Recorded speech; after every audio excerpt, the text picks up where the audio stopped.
YouTube, what's happening? It is Monday, January 13th, and we're going to focus on the NFL first. There is one game going on tonight. It is the Monday Night Football Minnesota LA Rams game going on in Arizona, not in LA because the fire is going on, obviously.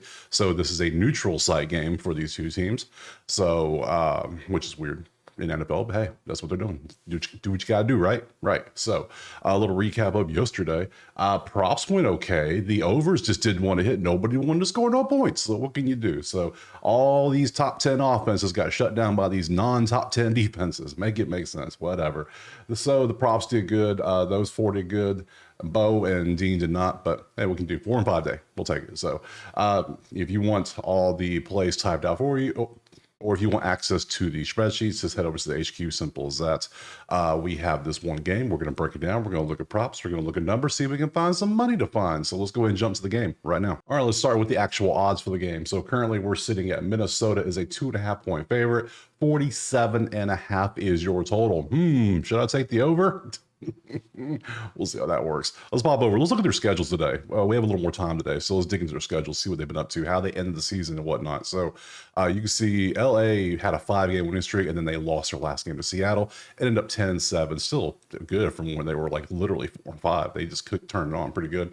And then Minnesota is 14-3. They had a nice long winning streak. They lost. Well, they got their ass kicked by Detroit in a game that mattered for both teams, and Detroit said, no, that's our game. That's our division. Thank you very much. So yeah, you can see there. Only thing I'm kind of seeing is look at some of these teams. Some of these teams aren't exactly the hardest teams. You never know.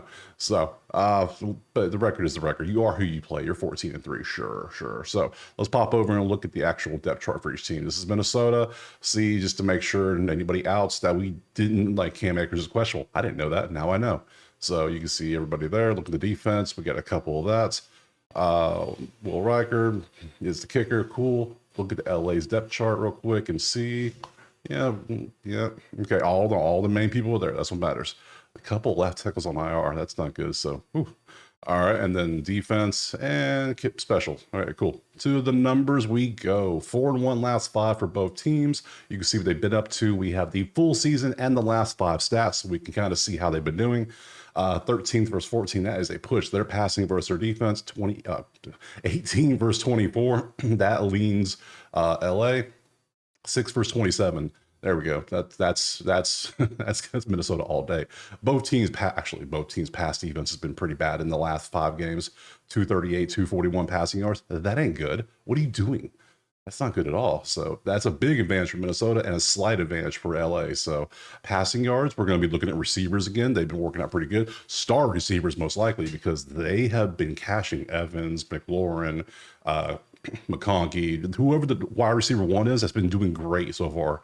It's been the last couple of days in the playoffs. So passer rating, defensive passer rating, completion percentage is not the best, but they're also not allowing the most either. Rushing for the running back, LA has the 5th best run defense in the last 5 games. So I don't know if I'm really going to be one to put anything into Aaron Jones. So, and then over here, Kyron has a little more of a more favorable matchup. So, which is weird. Minnesota usually has a pretty good run defense, but you can see for the whole season they're 93, but lately they're 122. So that could be injuries, that could be fatigue, that could be just playing an easy schedule starting off. Who knows? So many factors in, but lately they just ain't getting the job done. That's 30 more yards. And Kyron will take advantage of those yards because he's sitting at 84? Yeah.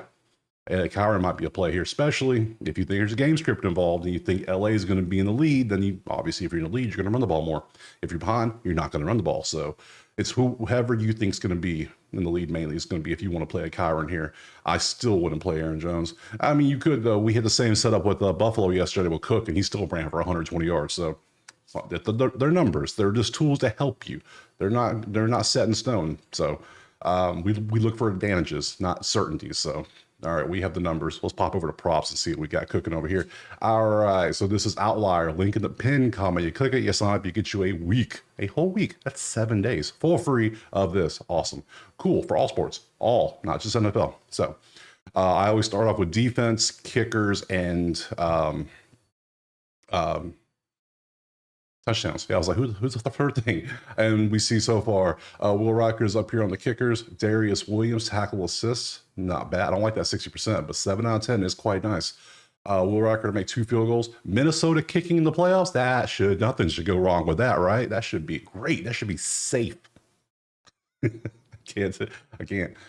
Josh McCarty, 6 out of 10, not good, but 4 out of 5 is. I mean, I do like me some kickers because they're more cautious in the play. Unless you're Dan Campbell in the Lions, you're a little more cautious and you actually try to make field goals in the playoffs, it seems like.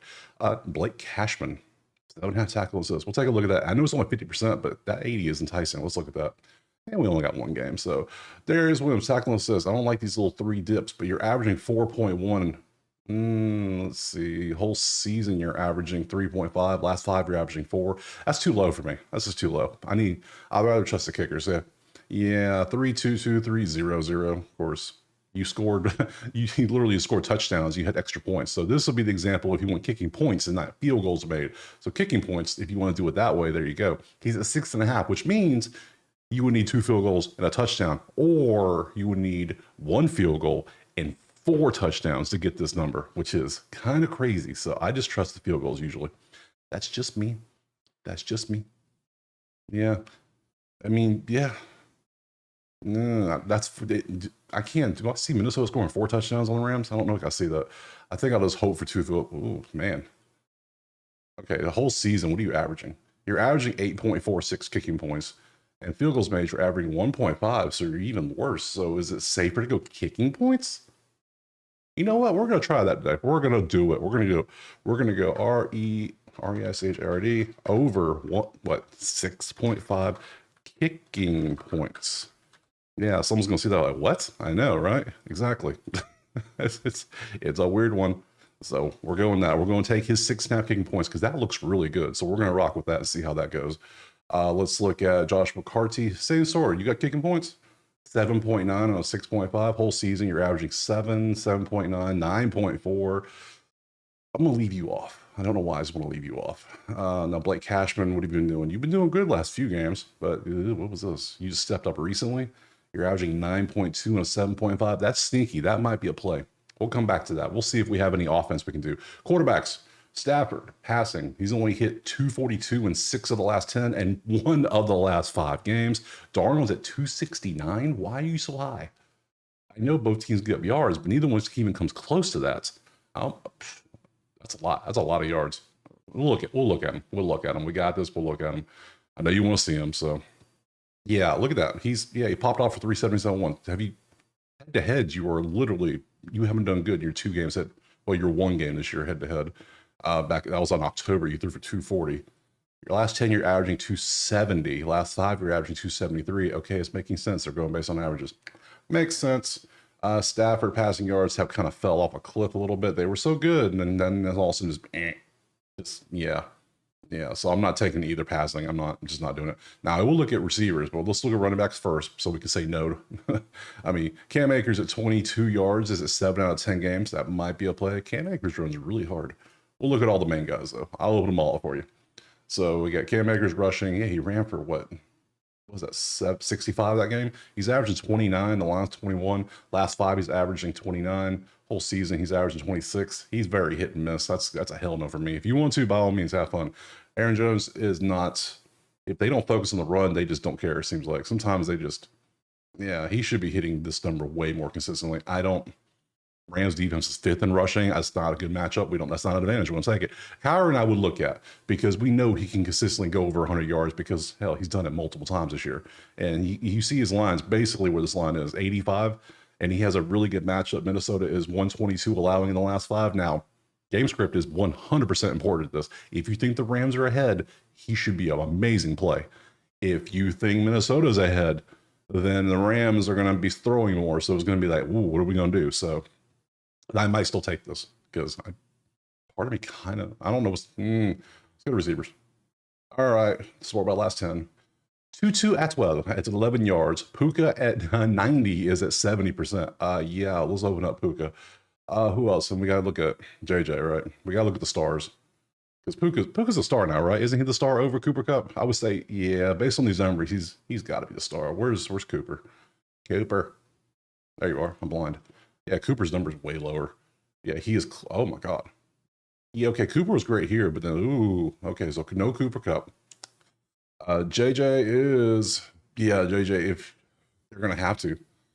Whole season, he's averaging 90 head to head. He had 115 in the game in October. Last 10, you can see what he's done. He's averaging 88. Last 5, he's averaging 99.